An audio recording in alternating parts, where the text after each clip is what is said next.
মদিনার আকাশে ধুলো উড়ছে, চারদিকে শুকনো বাতাস। এটি ছিল ভয়ঙ্কর দুর্ভিক্ষের বছর, যাকে বলা হয় আমবাসা।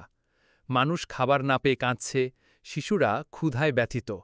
কিন্তু তখন মুসলিম জাহানের খলিফা হজরত উমর ইবনে খাত্তাব রাদিয়াল্লাহু আনহু নিজের ঘরে মাংস বা রুটি কিছুই রাখতেন না, শুধু শুকনো রুটি আর পানি।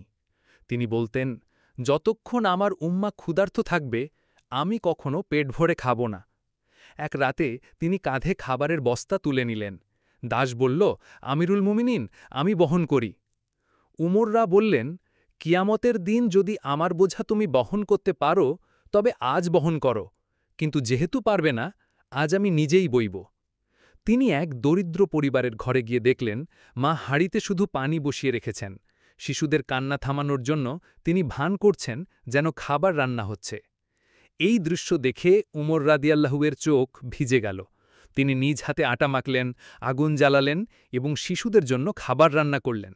যখন শিশুরা তৃপ্ত হয়ে হাসল, উমররা শান্তভাবে বসে থাকলেন। সেই মা জানতেও পারলেন না, তাদের খাবার রান্না করে দিলেন মুসলিম বিশ্বের খলিফা। এই ছিল ন্যায়প্রয়াণ খলিফা উমর রাদিয়াল্লাহুয়ের প্রকৃত নেতৃত্বের দৃষ্টান্ত।